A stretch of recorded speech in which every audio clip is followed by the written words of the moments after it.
بالکل پوری سندھ کی طرح سیون شریف میں بھی پیرامیڈیکل اسٹاف آج 21 روز پر بھی جو ہے سراپا احتجاج ہے. اسی حوالے سے یہاں پر موجود ان مظاہرین سے بھی بات چیت کرتے ہیں کہ ان کے کیا مطالبات ہیں. آج ہمارا 21واں دن ہے. ہم مسلسل سراپا احتجاج ہیں. ہمارا مطالبہ ہے کہ جو ہمارے انسٹیٹیوٹ کے کانٹریکٹ والے ملازمین ہیں ان کو ریگولر کیا جائے اور ہمارا رسک الاؤنس فوراً بحال کیا جائے. سروس اسٹرکچر وہ دیا جائے.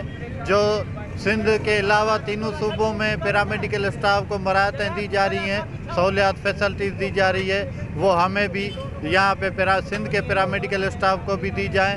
اور خصوصاً سید عبداللہ شاہ انسٹیٹیوٹ کا جو کانٹریکٹ والا پیرامیڈیکل اسٹاف ہے اس کو ریگولر کیا جائے.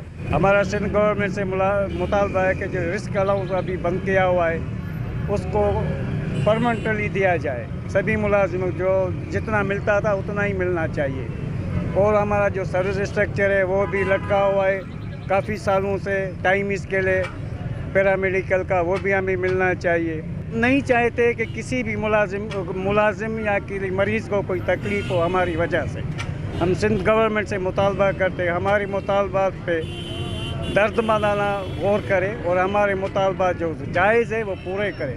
جیسا کہ یہاں پر موجود آپ نے مظاہرین کی باتیں سنی, ان کا کہنا ہے کہ 21 دن سے جو ہے ہم مسلسل سراپا احتجاج ہیں اور او پی ڈی کا بائیکاٹ کر کے روزانہ صبح کو یہاں پر سید عبداللہ شاہ انسٹیٹیوٹ کے آگے احتجاجی مظاہرہ بھی کر رہے ہیں, لیکن ابھی تک جو ہے کسی نے بھی ہمارا نوٹس نہیں لیا. ہم وزیر اعلیٰ سندھ اور اعلیٰ حکام سے مطالبہ کرتے ہیں کہ فی الفور ہمارا نوٹس لے کر ہمارے جائز مطالبات کو منظور کیا جائے. کیمرہ مین ٹیم کیمرہ ماجد علی قریشی, وش نیوز, 7 شریف.